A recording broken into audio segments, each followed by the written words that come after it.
네, 오늘은 창세기 35장 16절부터 22절까지 말씀 공부하겠습니다. 오늘 본문은 야곱 일행이 베델을 떠나서 에브랏이라고 하는 지역에 거의 도착했을 무렵에 라헬이 해산을 하게 되는데요. 난산이었습니다. 난산. 라헬은 그래서 죽어가면서 아이 이름을 짓는데 베논이라고 했어요. 베논이. 야곱은 그 아이의 이름을 그러나 베냐민으로 바꿉니다. 그리고 라헬이 죽자 야곱은 라헬을 장사하고는 에델 망대를 지나 장막을 쳤는데 어느 날 장남 루벤이 자기 아버지의 첩 비라와 동침을 하였다고 하는 내용입니다. 오늘도 이 말씀을 통하여 예수 그리스도의 그 십자가의 의미를 알고 그 이름을 튼튼히 붙잡고 그렇게 사시는 여러분들 되시기를 예수님으로 축복합니다. 그럼 구체적으로 오늘 본문을 살펴보도록 하겠는데요. 16절입니다. 그들이 베델에서 길을 떠나 에브랏에 이르기까지 얼마간 거리를 둔 곳에서 라헬이 해산하게 되어 심히 고생하여 이렇게 말씀하고 있습니다.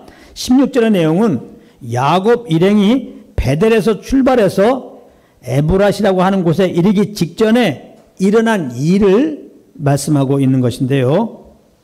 무슨 일이 일어났습니까? 뒤에 보면 알게 되지만은 라헬이 아이를 낳고 죽게 됩니다.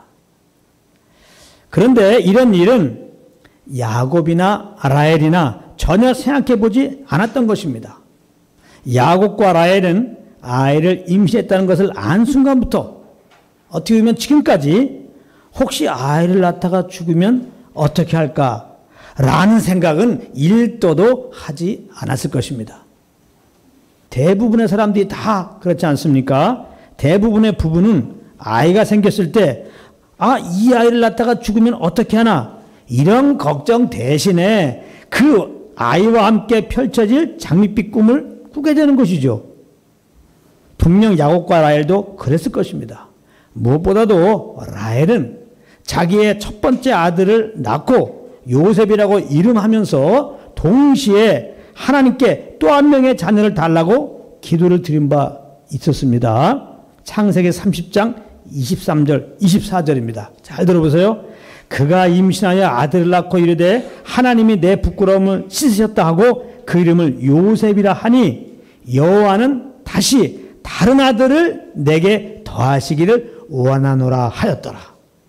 요셉을 낳자마자 라헬은 한 명 더 주세요. 한 명 더 주세요. 이랬다는 거예요. 그렇기 때문에 야곱과 라헬은 임신했다는 것을 아는 순간 아마도 하나님께서 자기들의 기도를 들어주신 것으로 알고 하나님께 감사 기도도 올렸을 것입니다. 그런데 라헬이 죽은 것입니다. 그렇기 때문에 야곱 입장에서는 그 마음이 흔들릴 수 있는 상황을 맞이하게 된 것입니다. 하나님께 쓴 마음을 갈 수 있는 상황이 되었단 말이에요. 아니 자녀를 주신 것은 뭐고 사랑하는 아내를 죽게 하신 건 또 뭐지? 이런 생각을 가지면서 자녀를 주셨으면 당연히 아내를 살게 해주셔서 함께 행복한 삶을 살게 해주셔야지. 아내를 죽게 하시고 아이만 주시면 그 아이의 미래는 얼마나 불행할까 하면서 말입니다. 더욱이 16절에 보면 야곱 일행이 베델에서 길을 떠났다고 했어요. 베델에서. 그럼 베델에서 어떤 일이 있었습니까? 지난주에 공부했죠. 하나님께 복을 받았습니다. 그리고 하나님으로부터 야곱이라고 하는 이름 대신에 이스라엘이라고 불림 받았습니다. 또 아브라함과 이삭에게 주신 약속을 동일하게 야곱과 그 후손들이 받게 될 것이라는 그런 하나님의 약속을 받았었습니다. 그래서 자기의 어떠한 것 상관없이 그 뜻을 이루시는 하나님을 알고 하나님께 감사를 드렸던 것이죠. 그리고 야곱은 감사하는 마음을 간직한 채로 지금 에브랏을 향해서 가고 있었는데 자기가 참 사랑하는 라헬이 아이를 낳고 죽은 것입니다. 생사와 복이 주님께 있는 것이니까 이것은 결국 하나님이 죽게 하신 것 아닙니까? 그러므로 야곱은 하나님께 아니 하나님 왜 하필이면 지금입니까? 아이가 조금 컸을 때 데려가시면 안 됩니까? 이럴 것이라면은 차라리 아이를 주시지 말든지요. 이렇게 따질 만한 상황인데요. 안 그렇습니까? 우리 입장이 야곱 입장으로 생각해 보세요. 사람의 입장에서 보면 하나님께 이런 마음을 가지게 되는 것이 어떤 면에서는 정상이라고 말할 수가 있는 거예요. 그런데 야곱은 이런 상황에서 어떤 마음을 가졌느냐? 짠짠짠! 정답은 잠시 뒤에 알아보도록 하겠습니다. 먼저 난산으로 아이를 낳고 죽어가면서 라헬이 가졌던 마음을 한번 살펴보도록 하겠는데요. 18절에 보면 라헬은 그 아들의 이름을 베노니라고 불렀다는 것입니다. 베노니. 이 베노니라는 말은 나의 슬픔의 아들이다. 그런 뜻입니다. 나의 슬픔의 아들이다. 그러니까 이 말 속에는 라헬의 슬픈 마음이 담겨 있는 거예요. 라헬은 죽어가면서 슬퍼했다는 것입니다. 무엇이 그렇게 슬펐을까요? 그렇게 원하던 아이를 낳는 날 죽게 되었기 때문입니다. 그래서 아이와 함께하지 못하게 된 자기를 생각하니까 슬픈 것입니다. 한마디로 라헬은 인생이라는 것이 참 부질없는 것이구나. 이거를 깨달았다는 거예요. 사실 라헬이 요셉을 낳은 것도 그렇고 그 이후 아이를 더 낳으려고 했던 이유가 무엇이었습니까? 언니 레아 때문이 아닙니까? 레아가 아이를 자기보다 더 많이 낳았기 때문에 레아에게 안지려고 더 낳기를 원했던 것입니다. 그래서 그동안 언니를 얼마나 시기했습니까? 그리고 아무 잘못 없는 야곱에게 아이를 낳게 해달라고 때를 쓰면서 그렇지 않으면 죽겠다고 협박까지 하지 않았었습니까? 과연 그랬는가? 우리 다 공부한 건데 창세기 30장 1절은 제가 읽어보겠습니다. 라헬이 자기가 야곱에게선 아들을 낳지 못함을 보고 그의 언니를 시기하여 야곱에게 이르되 내게 자식을 낳게 하라. 그렇지 않으면 내가 죽겠노라. 이렇게 기록하고 있습니다. 이런 것들이 죽음 앞에서 보니 아무 의미 없는 짓이었음을 깨닫던 것입니다. 그렇지 않습니까? 내가 지금 곧 죽는데 내 아이가 10명이면 뭐합니까? 내가 지금 죽는데 로또 1등 당첨됐으면 뭐하냐 이 말이에요. 내가 지금 죽는데 그 많은 돈이 나로 죽지 않게 하냐 이 말이에요. 그래서 전도서 기자는 성령의 감동함을 따라서 전도서 2장 22절 23절에서 해 아래 사는 인생들의 삶을 한마디로 이렇게 정의하고 있습니다. 잘 들어보세요. 사람이 해 아래 생하는 모든 수고와 마음에 애쓰는 것이 무슨 소득이 있으랴. 일평생에 근심하며 수고하는 것이 슬픔뿐이라. 그의 마음이 밤에도 쉬지 못하나니 이것도 헛되도다. 한마디로 인생이란 수고와 슬픔뿐이다. 이렇게 말하고 있는 거예요. 얼마나 많은 사람들이 지금 수고하면서 잠도 안 자고 큰 돈 벌려고 그렇게 노력하고 있습니까? 그러나 그 끝은 사망이에요. 사망 앞에 서봐요. 슬픔뿐이에요. 내가 죽으려고 이런 짓 했느냐, 이렇게 열심히 살았느냐, 다 헛거라는 거죠. 부질없는 짓이라는 것을 그때 깨닫게 되는 거예요.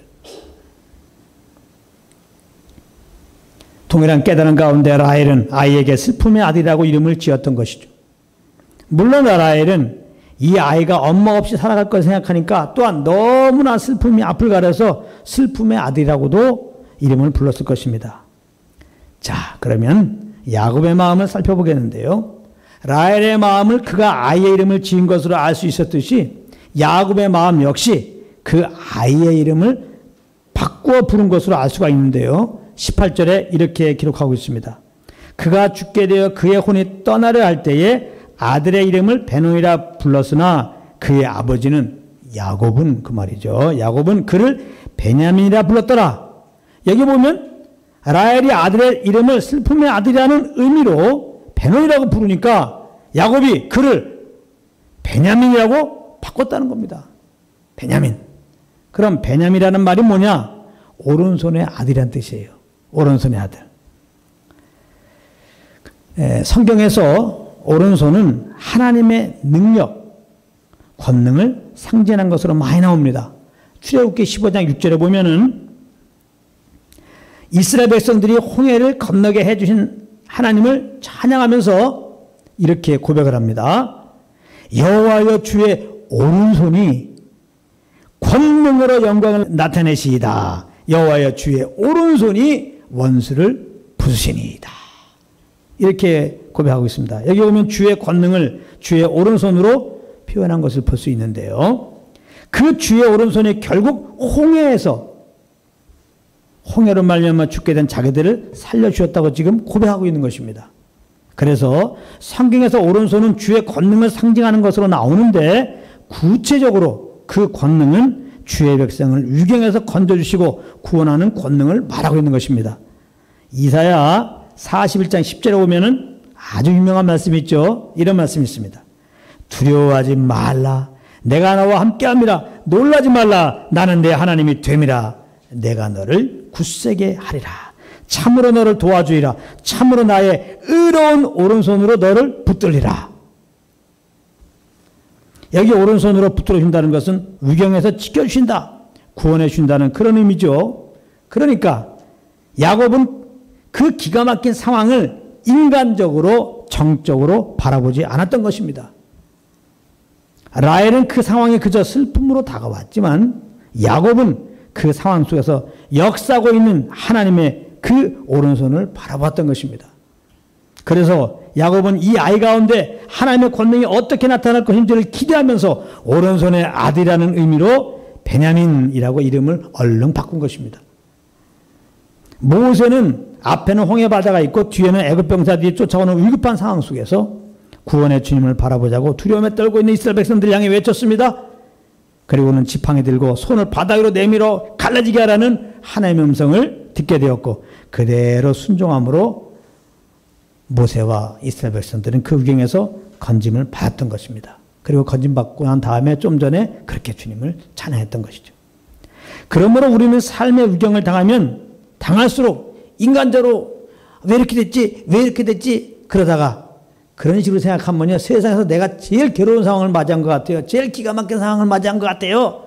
내가 제일 힘든 것 같아요. 그러면서 하나님께 원망 불평만 나오게 됩니다. 삶의 의미가 없어져 버려요. 우울증이 걸린다 이 말이에요. 그러므로 우리는 삶의 위경을 당하면 당할수록 더욱 그리스도만 바라봐야 되는 거예요. 믿음의 젖도 온전케 하시는 예수를 바라보자 그랬잖아요. 여기 예수 그리스도만 바라보라는 얘기는 아주 우리 눈을 예수께 고정시켜야 말이에요. 고정. 항상 순경이든지 역경이든지 예수만 바라봐야 되는데 어려움이 되면 더 예수는 보기에 힘쓰라 이거죠. 그리고 잠잠히 있어봐요. 우리 속에서 평강 가운데 주의 음성이 들려옵니다. 다시 말하면 우리가 지금 무엇을 할 것인지 소원함을 준다 이 말이에요. 그래서 그 소원함을 따라 행해 보십시오. 여러분들은 바로 권능의 그 오른손에 이끌리게 되는 겁니다. 여러분들의 마음이 보호되어지고 그 다음에 왜 이런 일이 당했는가 조금만 있어봐요. 다 주님이 해석해 하시고 여러분들은 더욱더 이제 이런 일들 통해서 주님이 계획을 가지시고 행하신 일들을 여러분들은 맛보게 될 것입니다. 할렐루야. 그런 은혜가 꼭 있길 바랍니다. 그래서 이제 서로 질문합니다. 요즘에 뭐 하십니까? 예수만 바라봅니다. 지금 뭐 하십니까? 예수만 바라봅니다. 그렇게 말하면은 되게 어렵구나.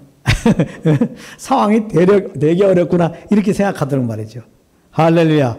이거 얼마나 멋진 모임입니까? 예, 진짜예요. 야곱이 이제 새 사람이 된 것입니다. 그동안 자기의 욕망을 채워주시는 하나님으로 알고 있던 야곱이 베델에서 자기의 어떠함에 상관없이 그 언약을 신실하게 이루어가시는 하나님을 확신한 다음에 그 하나님을 마음에 놓지 않고 있었던 것입니다.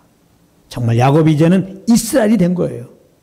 그러므로 야곱은 그 마음이 슬픔에 휩싸이지 않고 그 아이와 자기 집을 변함없이 붙드시고 인도해 가실 주님의 오른손을 의지하면서 기대하면서 그 아이의 이름을 베냐민으로 바꾼 것이고요. 물론 야곱도 인간인지라 그러나 사랑하는 아내의 죽음이 슬펐을 것입니다. 그래서 19절 20절에 보면은 라헬을 장사하고 라헬의 묘에 비를 세웠다고 했는데 아마 야곱은 흐르는 눈물을 닦으면서 그렇게 했을 것입니다. 너무나 사랑해갖고 정말 라헬과 결혼하고 싶어서 14년 동안 라반의 집에서 일한 것이 야곱 아닙니까? 그 사랑하는 아내가 죽었는데 인간인데 어떻게 슬퍼하지 않을 수 있겠습니까? 그런데 여기서부터 정말 중요합니다. 말씀이 이제 거의 막바지에 갑니다. 야곱이 라헬을 장사하고 그 묘에 비를 세운 것이 어디냐? 이것을 우리가 알아볼 필요가 있어요. 19절에 보면 에브랏 곧 베들레헴이라는 것입니다. 에브랏 베들레헴이라고도 하고 에브랏이라고. 베들레헴은 에브랏을 베들레헴이다. 이렇게 부르는 거예요. 이렇게 라헬을 베들레헴에다가 장사한 것은, 묘비를 세운 것은 큰 영적인 의미가 있는 것입니다. 우리는 라헬의 죽인 곳이 에브랏을 향해 가는 길이었고, 그러니까 조금 더 가서 거기다 그냥 묻은 것이겠지, 이렇게 생각할 수 있어요. 그러나 주님 따라가는 자들에게는 모든 것이 다 하나님의 어떤 뜻이 있는 겁니다. 거기에 하나님의 메시지가 있는 거예요. 우연히 되는 일이 없습니다. 그렇다면 이 에브랏 곧 베들레헴은 어떤 곳입니까? 한번 살펴볼 필요가 있는데, 이곳은 다윗의 고향이자 예수님이 태어나신 곳입니다. 예수님은 왜 베들레헴에 오셨습니까? 물론 미가서 5장 2절에 보면은 예수님이 메시아가 유대 땅 베들레헴에 오실 것을 예언해 놓으셨어요. 그렇게 예언해 놓으셨기 때문에 그 예언 따라서 베들레헴에 나신 것도 물론 있습니다. 그러나 궁극적인 이유는 우리를 죄에서 구원하시기 위해서 베들레헴에 오신 것입니다. 라헬은 인생의 죽음을 슬퍼하면서 죽어갔는데, 야곱은 세상을 죄와 사망에서 구원할 자가 오실 베들레헴에 라헬을 묻은 것입니다. 그래서 야곱이 아이의 이름을 베노니에서 베냐민으로 바꾸어 부른 것과 함께 이 장면을 연관시켜 보면요, 이 장면은 죄로 말미암아 사망 아래 있는 인생들을 그 죄에서 구원하시기 위하여 이 땅에 오신 예수 그리스도를 보여주고 있는 것입니다. 그래서 아담 안에서 사망 아래 있는 자들이 우리 대신 십자가에서 죽으시고 부활하신 예수 그리스도를 믿으면 새 생명을 얻는다고 하는 이 진리를 지금 말씀해 주고 있는 것이에요. 고린도전서 15장 22절입니다. 아담 안에서 모든 사람이 죽은 것 같이 그리스도 안에서 모든 사람이 삶을 얻으리라. 할렐루야. 그래서 알고 보면 예수 믿고 구원받은 우리들은 오른손의 아들인 베냐민이라 할 수 있는 것입니다. 우리들의 또 다른 이름은 베냐민입니다. 베냐민. 하나님의 권능의 손이 지금 우리를 붙들고 계신 거예요. 할렐루야. 나는 베냐민이다. 하나님의 권능의 손에 지금 나는 붙들려 있다. 주의 오른손으로 구원을 받았고 그 오른손으로 우리는 보호를 받고 있기 때문에 그렇습니다. 그리고 우리가 잘 아는 사도 바울이 진짜 이 베냐민의 후손입니다. 굉장히 의미가 있어요. 사도 바울이 누굽니까? 이게 굉장히 중요해요. 이 은혜의 복음에 대한 계시를 예수님으로부터 직접 받은 자 아닙니까? 은혜의 복음. 우리가 복음을 믿고 구원을 받았는데 이 복음은 은혜의 복음이에요. 값없이 받는 복음이라 이 말이에요. 우리가 행한 것 없이 예수님이 십자가에 죽으시고 부활하셨는데 그 사실을 인정하고 우리 죄를 대신 짊어지고 십자가에 죽으시고 부활하신 예수님을 믿기만 하면 구원받는다. 뭐만 하면? 믿기만 하면 구원받는다. 할렐루야. 이게 은혜의 복음이에요. 뭐만 하면 구원받는다? 믿기만 하면 구원받는다. 은혜의 복음이에요. 굉장히 중요합니다. 이번 주 특강에 이 부분을 그래서 제가 언급했죠. 은혜의 복음에 대해서, 값싼 복음에 대해서. 왜 그렇느냐? 복음은 값비싼 복음이라는 거예요. 값싸게 증가하면 안 된다는 거예요. 즉 믿기만 하면 구원받는다. 이렇게 전하면 안 된다는 거야. 구원받을 짓을 해야지. 그래서 예수 믿고 구원받았어요. 내가 주인 된 거 회개하고 예수 믿어서 구원받았어요. 그래서 나는 구원의 확신 가운데 있는데 이렇게 얘기하는 거예요. 근데 너희들 사는 꼬라지가 뭐냐? 그게 구원받은 자냐? 그러면서 뭐라고 하냐? 회개하라고 안 합니다. 회개하라고. 근데 이 사람 지금 회개하고 예수 믿었어. 그래서 구원받은 거야. 근데 회개하라고 하는 건 뭐예요? 구원의 조건을 말하는 겁니다. 그러면서 이렇게 말합니다. 믿기만 하면 구원받는 게 아니라는 거예요. 회개해야 된다는 겁니다. 아니 회개했어. 그래서 예수 믿었어서 구원받았어. 근데 좀 못 살았다고. 좀 못 살았다고 회개해야 한다는 겁니다. 그래서 이런 것이 다른 복음이에요. 그렇게 말하는 분은 자기 속에 자기 의가 있어 그래요. 진정한 회개가 뭔지 모르는 거예요. 진짜 은혜의 복음이 몰라서 그런 거예요. 자기 의가 있으니까 안 받아들여지는 겁니다. 어떻게 믿기만 하면 구원받냐 이 생각이 들어가 있는 거예요. 그래도 우리가 구원받은 자답게 사는 것들이 있었어야지. 그래서 회개를 갖다가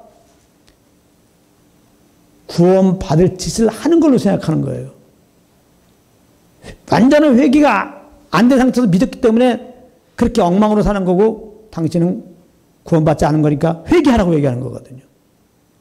그러니까 이런 분들이 말하는 회개는 뭐냐? 잘못된 삶을 이제 고쳐가지고 똑바로 사는 삶까지 우리가 살아내는 것을 보고 회개라고 하는 거예요. 그렇지 않습니다. 그렇게 되면 이 땅에 회개할 사람 아무도 없어요. 회개란 그런 것이 아니에요. 마음의 변화입니다. 성령으로 말미암아 십자가 죽으시고 부활한 예수가 구주이심을 딱 아는 순간 우리 마음속에는 어떤 마음이 듭니까? 저분이 나의 주님인데 나의 구주이신데 내가 내 삶의 주인 되어 산 것이 잘못된 것인 것을 깨닫게 되죠. 그래서 내가 내 삶의 주인 된 것을 내려놓고 내 마음의 주인을 예수님으로 올려놓는 거 이걸 보고 회개라는 거예요. 할렐루야.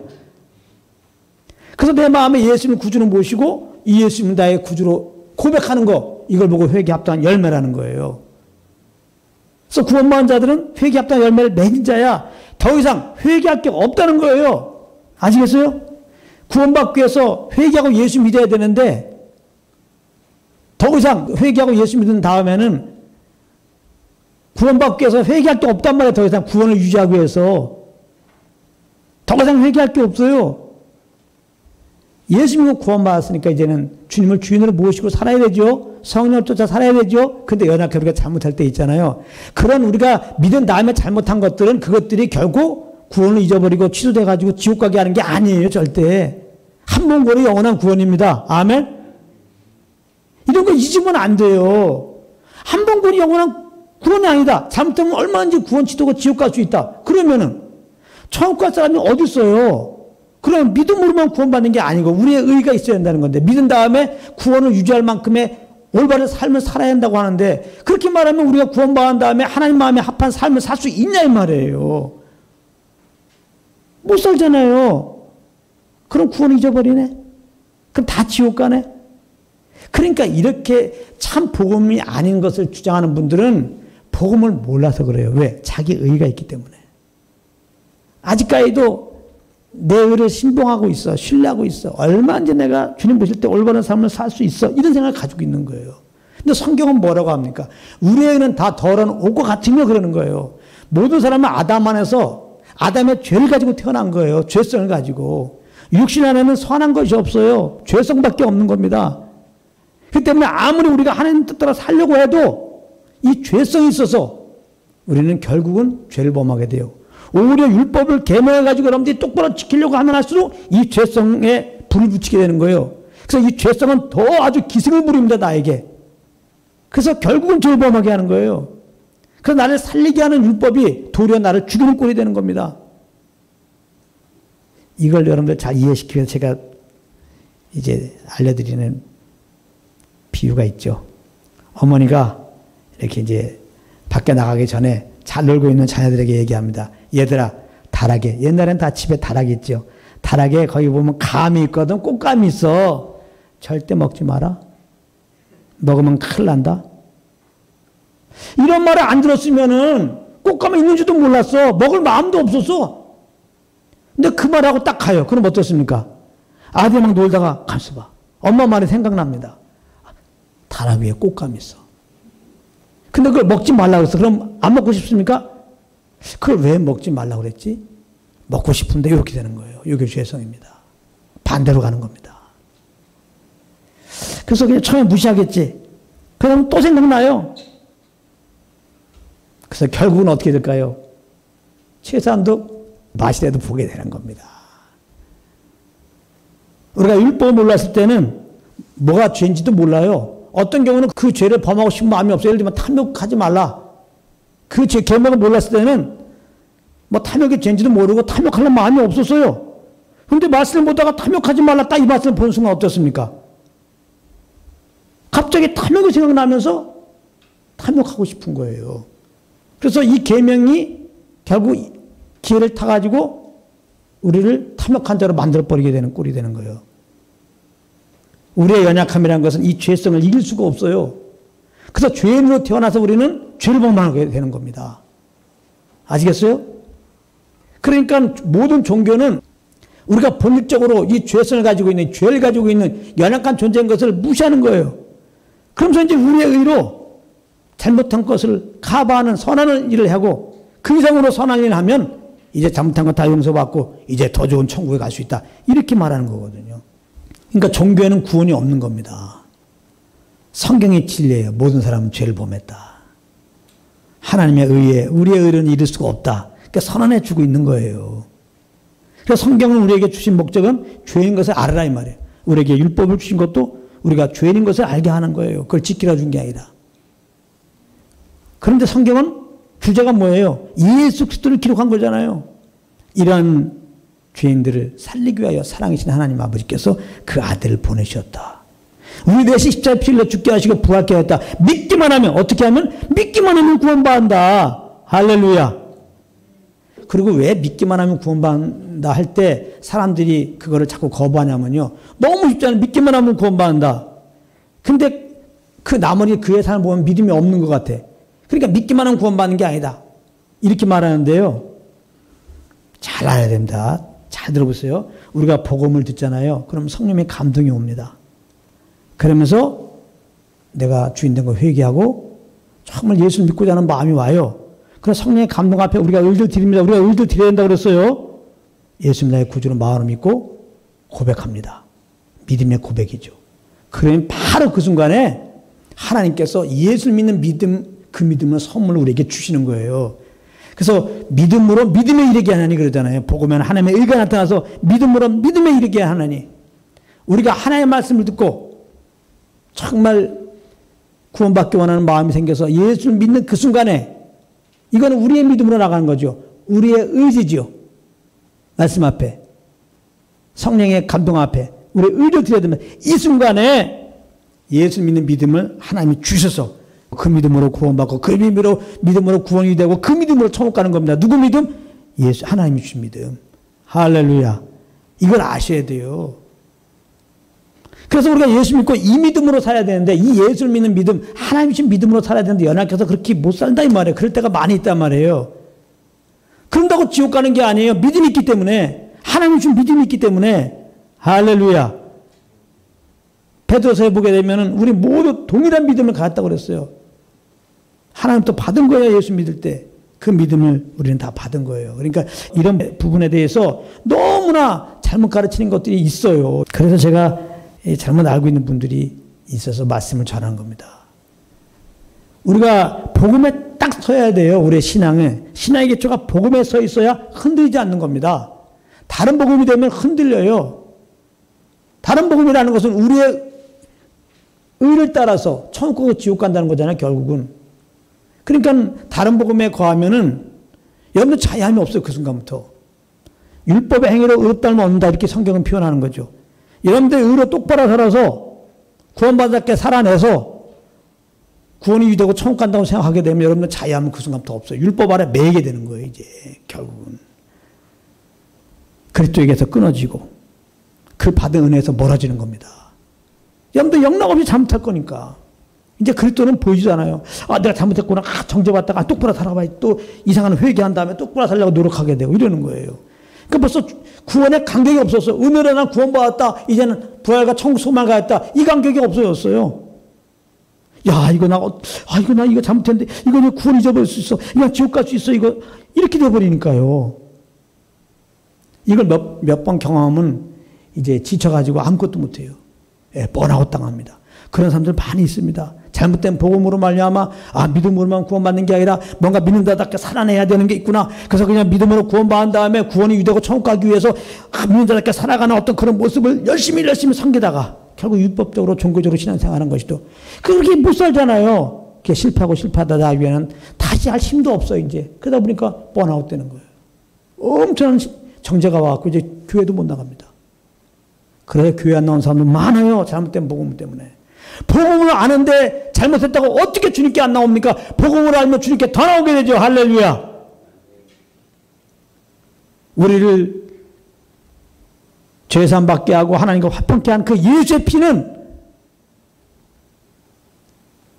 구원받을 때만 효력이 있는 게 아니라 우리가 구원받은 다음에 잘못했고 하나님 아버지와 교제가 단절됐어. 이 막힌 담을 허물게 하는 것도 예수의 피에 효력이 있다는 거예요. 이거와 똑같은 거예요. 자식이 아버지 말을 안 들었어요. 10시까지 들어오라는데 12시에 들어왔어. 그럼 자식 입장에서는 아버지 앞에 뭐 똑바로 볼 수가 없잖아요. 그럼 자식이 아버지와 교제를 회복하려면 어떻게 돼요? 잘못됐습니다. 그러면 되는 거예요. 할렐루야. 예수의 피가 있기 때문에 우리가 하나님의 자녀로서 자녀답게 살아야 되는데 이렇게 못 산 거가 있으면은 그 피를 의지하고 잘못됐습니다. 그럼 된다는 거예요. 그럼 그 예수의 피 때문에 역시 다 우리가 지은 죄 기억도 안 하시고 다 용서하시고 그래 똑같이 너 죄 안 범한 것처럼 인정해 주면서 나 또 교제하자. 그래 뭐가 필요하냐 이런다는 거예요. 할렐루야. 이거를 잘 하셔야 돼요. 그래서 우리는 오히려 잘못해요. 일부러는 아니고 연약해 잘못해요.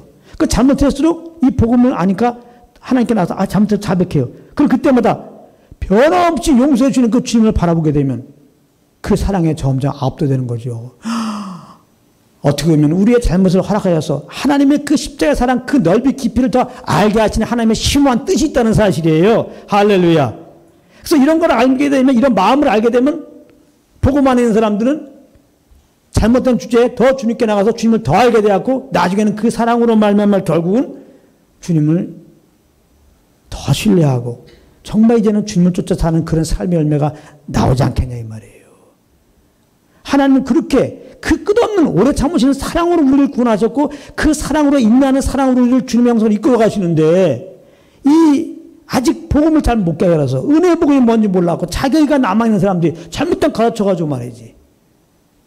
이렇게 잘못된 복음에 근거해갖고 오히려 잘못하면 더 정죄받고 더 내의가 나와가지고 더 주님과 멀어져가지고 또 실패하고 하나님이 더 두렵고 더 주님께 못 나오고 이렇게 어둠 가운데 있게 되는 결과가 나오는 거니까 이게 얼마나 안타까워요. 그래서 갈라디아서 1장에 보게 되면 이렇게 다른 복음 전한 자들은 저주받는다 그랬어요.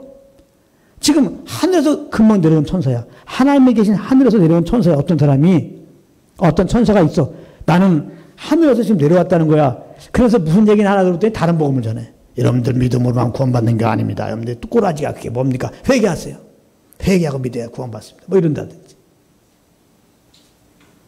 여러분들 믿음 예수 믿고 잘못을 얼마든지 지옥 갈 수 있습니다. 여러분들 율법 잘 지키고 있습니까? 이런 식으로 얘기하면 하늘에서 지금 방금 내려온 천사도 저주받는다는 거야.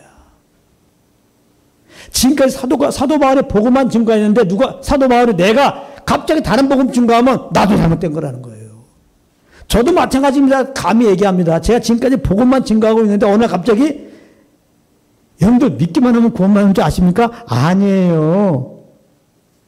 하고 증거하면 저분은 지금 타락했구나. 그렇게 해야 되는 거예요. 알겠어요? 목사님들의 타락이라고 하는 것은 뭐냐? 다른 복음을 증거할 때 타락이라고 하는 거예요. 참 목사님들이 그러면 안 되지만 조금 불미스러운 일들이 있잖아요. 이런 거는 어떻게 보면 덜 타락이에요. 진짜 타락은 다른 복음 전하는 거예요. 무서운 얘기입니다, 이거. 오늘 결론적으로 얘기하겠지만은 어떻게 보면 목사님들이 어떤 그런 참 연약한 모습들은 그렇게 큰 문제가 안 되는 거예요. 어떻게 보면 우리도 연약하면 얼마든지 그런 모습을 나타낼 수 있는 거예요.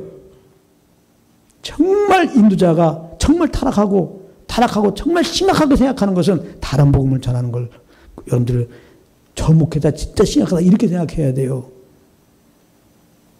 그런 영혼들을 어둠으로 몰아가는 거니까요. 안 믿는 사람은 지옥 가게 하는 것이고 믿는 사람들은 실컷 눌려 지내게 하는 거예요. 그 사도 바울은 고백하는 거야. 내가 하나님을 기쁘게 하랴, 사람을 기쁘게 하랴. 사람을 기쁘게 하면 하나님의 종이 아니다. 하나님을 기쁘게 하는 종이라는 거예요. 하나님을 기쁘게 하는 건 뭐예요? 복음만 전하는 거예요. 사람을 기쁘게 하는 것은 다른 복음입니다. 사람들은 다 자기 의가 있잖아요. 자기 욕망이 있다 이 말이에요. 자기 욕망을 채워주기 위해서 지금 예수님 찾는 거예요. 그렇기 때문에 그런 자들에게 다른 복음은 아멘이 되는 겁니다. 내 귀를 긁어주는 거예요. 지금 내가 이때 잘 먹고 잘 살고 싶은데 너희들 주 성수 열심히 해라. 그러면 하나님이 잘 먹고 잘 살게 해준다. 아멘이 되는 거죠. 너희들 주 성수 잘못하면 지옥 갈 수 있어. 똑바로. 그럼 너희들 사업도 망하고 난 좀 사업 성공하고 싶은데 주일날 잘 나오죠. 아주 인기가 많죠. 다른 복음은 사람의 의를 막 불러일으켜요. 사람의 욕망을 막 일으킨단 말이에요. 그 욕심을 더 일으키는 거예요. 그 사람들은 그 욕심을 이렇게 하면 얻는구나 그 확신 가운데서 율법 열심히 지키는 거예요. 정말 난 죄덩이구나. 난 예수 없으면 아무것도 할 수 없구나. 근데 예수님이 나를 위해 다 해주셨구나. 아멘. 난 뭐 주님께서 할 게 없구나. 난 그냥 누리는 거구나. 감사합니다. 감사합니다. 하면서 자원함으로 인색함 없이 그렇게 정말 이제 기쁨으로 주님을 따르고자 하는 마음이 아니라 내가 잘못했구나. 큰일 났구나. 지옥 갈 뻔했구나. 내가 똑바로 살아야 했구나. 결단을 해야 됐구나. 이제부터는. 이렇게 살면 안 되고 정신 똑바로 살아야 했구나. 이제는. 이제는 내가 이제는 말씀을 잘 지켜야 되겠구나. 교회법을 잘 지켜야 되겠구나. 이제 내가. 마통교회 충성해야 되겠구나. 나 이제는 2022년인데 지금부터 더 정하지. 2023년 되면은 내가 주일날을 빠지지 않으리라. 11조 자야야. 충성봉사이다. 이런 식의 다짐이 여러분들 오게 되면 다른 복음 들은 거예요. 여러분들은 그게. 여러분들 의가 막 복돋아 오게 하는 것이 올라오면요. 다른 복음이에요. 복음을 증거하면요. 여러분들 꿈이 다 산산조각 납니다. 내가 자신만만했다는 거 아무것도 아니구나 다 내려놓게 돼요. 그렇게 만약에 느껴지면 여러분들은 복음을 들은 거예요. 그러니 대부분 사람들이 다 자기 욕심 있잖아요. 그러니까 복음을 전하면요. 그 모임은 세상에서 말하는 그런 세상적으로 말하는 부흥이 안 될 수밖에 없는 거예요. 우리가 사람이 많이 안 모여서 그런 게 아니라 그래도 우리는 예수님 사역보다는 부흥된 거예요. 물론 처음에는 많이 모였죠. 나중에 어떻습니까? 12명의 제자인데요. 그중에서 한 명은 또 예수님 배반했어. 11명 남기시고 예수님 올라가셨어요. 그런 사람들이 왜 처음에 따른 갔다가 안 나옵니까? 예수님을 따르면 잘 먹고 잘 살 줄 알았더니 예수님은 김혜영 얘기만 하시는 거야. 너희를 분해라는 거야. 너 욕심을 다 내려놓으라는 거야. 나만 신뢰하라는 거야. 나만 따르라는 거야. 자기 십자가를 지고 자기를 분하고 나만 따르라는 거야. 그래서 그러면 나는 예수님 따라가지고 잘 먹고 잘 살 줄 알았는데 예수님의 제자일까지도 그런 마음이 있었어요. 사실 12명도 정상적이 아니야 다. 해물을 해가지고 예수님이 죽는다고 그러니까 그래서 봐. 예수님 따르면 뭐 한 자리만 찾을 줄 알았는데 예수님이 죽으시면 또 우리도 죽는 거 아니야? 그럼 우리 거 아무것도 아니야 이거? 그래서 도망간 거 아니에요 예수님 제자들이. 다 현실이 이래요 이게. 현실이. 그러나 예수님 어찌됐건 그 사랑으로 나머지 11명을 붙잡게 됐고 그 11명으로 말미암아 복음이 이렇게 선포된 거 아닙니까? 할렐루야. 하나님은 다수를 필요하지 않아요. 복음 안에 거하는 자, 이 은혜의 복음 안에 거하는 자 한 사람이 필요한 겁니다. 할렐루야. 다른 복음이 있는 사람들은 복음은 너무나 쉬운 거라는 거예요. 십자가 보면 다 하는 거라는 거예요. 그리고 그렇게 시시한 말씀으로 무슨 구원을 받는다는 거예요. 당신은 정말 시시하다고 볼지 모르지만 당신은 그 시시한 복음을 경험하지 못한 거예요. 그 시시하게 보이는 진짜 십자가 얼마나 초라합니까? 그 십자가 복음을 정말 당신이 경험했다면, 정말 알았다면 그렇게 안 될 거예요. 내가 내일은 날 내려놓고 주님 성경에 척하는 게 아니죠. 정말 십자가의 은혜를 안다면 나는 정말 죄인이었고 구제할 수 없다는 것을 인정할 수밖에 없고.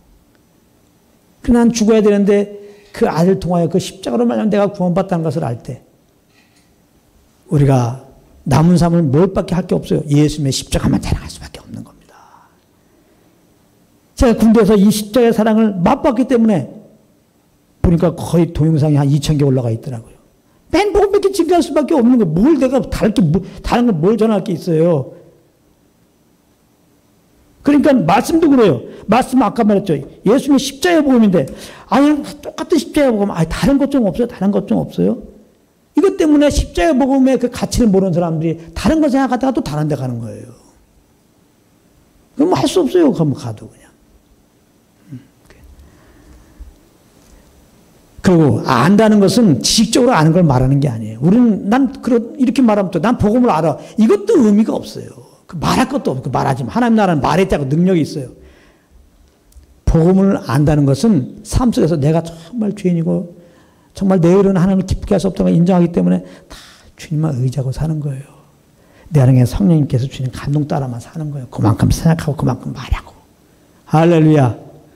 그렇게 그런 생명의 삶을 살아가는 걸 말하는 거예요. 거기까지 가야지 복음을 안다고 하는 거예요. 왜 목사님들이 그런데 복음을 못 전가십니까? 어떤 경우는 복음도 전하는데 어떤 경우는 물론 복음을 안 전 거예요. 막 이럴 때 있잖아요. 그분은 복음을 좀 지식적으로 알고 있는 거예요. 그래서 어떨 때는 복음을 지식적으로 증거한 거죠. 근데 복음을 정말 몰랐기 때문에 딴 거 전하는 거예요. 복음을 안다는 것은 주님과 동행하는 삶을 살기 때문에 십자가의 가치를 알기 때문에 복음을 알면 항상 복음만 전하게 돼 있어요. 할렐루야. 그러니까 여러분도 그렇게 알아야 돼. 목사님이 오늘도 복음을 증거하는 거야. 그럼 여러분들은 목사님은 정말 자기를 신뢰하지 않고 오직 주님만 의지하며 살려고 최소한도 몸부림을 쳤구나. 이걸 좀 아시기 바랍니다. 할렐루야. 그런 걸 깨달은다면 그런 저를 본받으시기 바랍니다. 그렇게 해야 돼요. 이게 맞는 겁니다. 예. 너무 안타깝게 상담하는 전화 오면 물론 이제 막 우리 같은 사람들이죠. 복음의 감격을 알고 오는 사람이라 더 그렇지만 막 너무 안타까워해요. 진짜 이럴 수가 없다고 진짜. 예? 좀 우리가 생각하는 이상인 것 같아요. 메시지들이. 정말 난 그렇게 생각해요. 7, 80년대, 90년대 부흥이라고 그러지만 난 그때나 지금의 똑같은 부흥이라고 봐요. 그때는 부흥이고 지금 부흥이라는 얘기. 그때 사람들 교회 나오니까 부흥이고 지금 들어오니까 안 부흥이고 나는 그렇게 생각하지 않아요. 만약에 그렇게 몰려왔을 때 그 사람들 진짜 이 십자가의 복음을 알고 삶 속에 주님과 동행하는 이런 것들을 정말 경험하는 그 감격 때문에 교회 나온 사람이 있다면은 교회 뭐 이렇게 발전했다고 세상에 바쁘다고 안 나온 일 안 하죠. 진짜 종교적으로 다닌 거죠. 종교적으로 다니다가 다시 말하면 교회 나오는 게 뭔가 자기의 만족이 있는 거야. 근데 지금은 교회 안 나가도 자기가 만족할 것이 더 많아 세상에. 그러면 교회 안 나가는 거죠. 종교적으로 섬기는 사람들은. 그러나 정말 이런 나의 어떤 이득을 위해서 가는 게 아니라 단지 십자가 주고 저 부활하지 그 은혜 감사하고 주님 섬기는 사람들은 그렇게 안 되죠. 어떤 상황을 기라도 주님이 가장 우선이니까 내가 사는 이유기 때문에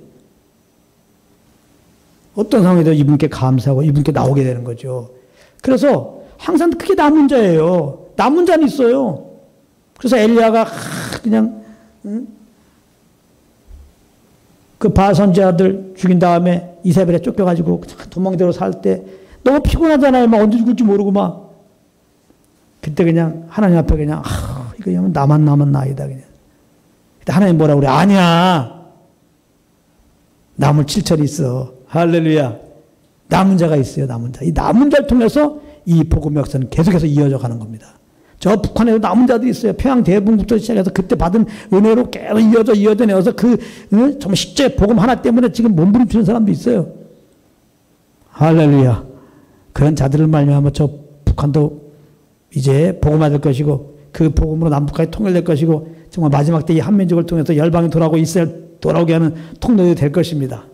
할렐루야. 인간적으로도 막 그냥 남북한 통일된다 그러면서 그럼 GNP가 올라가고 세계 EU가 돼갖고 뭐 세계에 영향 준 민족이다 이렇게 얘기도 하더라고요. 영적으로 보면 더 확실해요. 하나님은 훈련시키시고 사용하세요. 한국은 그동안 얼마나 많이 훈련받았습니까? 민족적으로도 훈련받았고 또 복음을 주시고 말씀으로 지금 이렇게 단련되고 있는 거 아닙니까? 어떻게 보면 우리가 바로 훈련받은 자들이에요. 이렇게 복음을 고사하는 우리를 통해서 복음이 선포될 거 아니에요? 누가 복음 선포해요? 항상 기준이 예수 그리스도의 복음을 증거하고 있느냐, 그곳에 예수의 복음이 있느냐, 이게 중요한 겁니다. 그런 면에서 누가 인정하든 안 하든 저는 정말 주님의 부르심 받은 자고 누가 인정하든 안 하든 인정하는 사람께 정말 주님의 몸된 교회예요. 여러분들 요구하지는 않겠습니다. 전 그렇게 알고 있어요. 얼마나 당당합니까? 세상에서 제일 당당한 사역자 보고 있어요. 자기만 손해지. 이렇게 복음만 들면 자기만 손해지. 이렇게 복음에 있는 것과 함께 하지 않으면 자기만 손해지. 물론 안타까움은 있죠. 아, 정말 다 좀 들어야 되는데, 알아야 되는데. 예. 요즘같이 코로나 시대고, 정말 이 교회 나올 이유를 못 느끼잖아요. 세상 사람들, 또 예수 믿었던 사람도. 주님이 안 계신 것 같아요. 믿는 사람들이 지금 그런 생각 가질 거예요. 주님도 안 계신 것 같아요. 종교적으로 섬겼던 사람들은. 그래서 종교적으로 교회 나오고 종교적으로 그 종교 활동할 때는 뭔가 주님이 살아계신 것 같은 느낌을 가졌는데, 교회도 안 나가니까 이제는 그 종교적인 행위를 하지 않으니까, 주님 계신 것 같지도 않고, 그렇게 지금 생활하고 있는 사람 많이 있을 거예요. 내가 그동안에 헛개비 쫓았나? 정말 종교는 정말 아편이었나? 그런 사람이 있을 거예요. 그래서 그런 분들 향해서 이제 특강을 통해서 계속 좀 복음을 그들 좀 읽게 하려고 그러는데요. 참 이런 때를 맞이해서 저는 안 그렇거든요. 예. 정말 처음에 군대 주님 할 때보다 더 이거 확실하거든요. 주님을 아는 것이 더 커졌기 때문에. 너무 좋은 거예요, 이게. 제 아내와 항상 우리가 동행하기 때문에 아내는 알지만, 어쩔 줄 몰라요. 좋아서 어쩔 줄 몰라요. 아주 주님과 함께 하는 게 너무 좋아서 얼마인지 몰라요. 내 심령이 평안해서 어쩔 줄 몰라요, 정말. 너무 좋아요.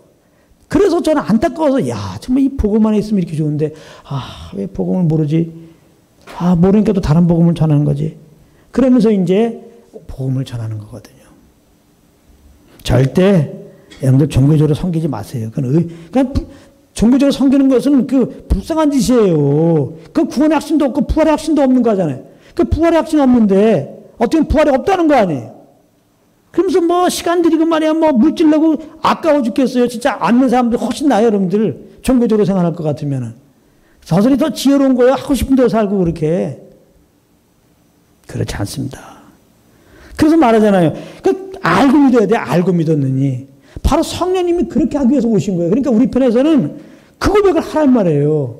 정말 주님 알기 원합니다. 알고 믿기 원합니다. 경험하기 원합니다. 맛보기 원합니다. 이거 해야 되는 거예요. 계속. 그걸 하도록 정말 겁났다 우리를 그렇게 인도하세요. 삶이. 언제 그렇게 돼요? 이렇게 기가 막힌 상황을 맞이할 때. 야곱과 같이 기가 막힌 상황을 맞이할 때. 야곱이 정말 주님께 감사하고 주님을 잘 섬긴다고 했는데 이렇게 어려운 일을 만났어. 이런 상황을 허락하는 거예요. 정말 당신이 주님 앞에 받은 그 거룩한 중심이 있다고 뭐라 그러겠어요? 그러니까 주님도 알기 원합니다. 이렇게 될 거 아니에요. 그래서 정말 주님 알기 원하는 한 마음이 될 때 여러분들은 바로 알게 돼요. 지식으로 아는 게 그냥 평안해요. 감사하게 되고. 그냥 믿음이 와 있어요. 장래가 걱정이 안 돼요. 할렐루야. 저는 제 마음은 다 복음만 전하자. 이거 뺏기 전은 없어, 내 마음속에. 더 복음만 증거하자. 정말이에요. 다. 그리고 내 삶 가운데 이 예수 한 분으로만 그냥 감사하자. 이렇게 전하고 더 할 것도 없다. 이거는 이제 사치다. 나에게는 교마다. 날 주에서 구원하셨는데. 계속 저는 그 고백만 하고 있어요. 아주 경건의 연습을 하고 있습니다. 내 스스로에 대해서 명하는 겁니다. 너는 감사할 수밖에 없다. 그래서 조금 이것 때문에 꿈청대려고 그러면 구원받았는데 지금 그건 잊어버리고. 제가 이렇게 말하는 거는 사실이라는 거예요. 주님이 살아계시고 우리를 위해 죽으시고 부활하셨고 믿을 때 죄산 받았고 영생 얻었고 영생이 있고 정말 하나님 우리 아버지가 되시고 주의 권능에 우리는 그 손에 붙잡혀 있는 거고 우리가 이끌리기만 하면 되는 건데 그걸 못하는 거예요. 성령이 이끌리만 하면 되는데 이끌리자는 겁니다. 사실 오늘 말씀 뒤에 기가 막힌 결론이 있는데요. 이건 다음에 하겠습니다.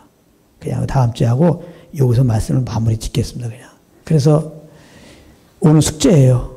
정말 주님도 알고 원합니다. 그래서 종교가 아니라 그냥 이렇게 내가 주님 섬긴 척 해갖고 그걸로 말미암아 하나님께 뭔가 복 받으려고 하는 조금이라도 0.1% 이런 거 있으면 이거 잘못된 거 알았습니다. 다 내려놓고 정말 나는 내가 뭘 주님께 잘해야 됩니까? 나는 죄덩어리를 행한 것밖에 없는데 은혜로 구원하였습니다. 그리고 은혜로 나 인도한다고 말씀하셨습니다. 나는 그러므로 그 은혜를 알고 그 안에서 감사로 살기 원하오니 예수의 십자가를 은혜를 더 알게 하여 주십시오. 이렇게 주님께 나가다가 성령으로 말미암아 그 은혜를 알아서 이제는 주님 섬기는 거에 부담이 1도도 없이 그저 주님 생각하면 그냥 감사 기쁨 가운데서 그러면서 그 평안 가운데 주는 소원함을 따라서 이렇게 말하고 일해 보시길 바랍니다. 그렇게 숙제를 해드리면서 아쉽지만 오늘 말씀 여기서 마치겠습니다. 오랫동안 모든 죄 가운데 빠져 더럽기가 한량 없던 우리들 아무 공로 없이 구원함을 얻어 하나님의 자녀 지금 되었네. 주의 그 사랑 한량 없도다 찬송할지어다 예수의 공로. 주의 그 사랑 한량 없도다 찬송할지어다. 다시 한번 오랫동안 모든 죄 가운데 빠져 더럽기가 한량 없던 우리들 아무 공로 없이 구원함을 얻어 하나님의 자녀 지금 되었네. 주의 그 사랑 한량 없도다 찬송할지어다 예수의 공로. 주의 그 사랑 한량 없도다 찬송할지어다 예수의 주의 보혈로서 정결하게 씻겨 죄악에서 떠난 몸이 되었고 세상 근심 구름 간 곳 없어지니 하나님의 빛이 영원없도다. 헤이 주의 그 사랑 한량 없도다 찬송할지어다 예수의 공로. 주의 그 사랑 한량 없도다 찬송할지어다 예수의 죄의 깊은 잠과 든 세상의 꿈을 어서 깨어나라 나의 친구여. 은혜 받은 날과 구원 얻을 때가 지금 온 세상에 선포되었네. 주의 그 사랑 한량 없도다 찬송할지어다 예수의 공로. 주의 그 사랑 한량 없도다 찬송할지어다 예수의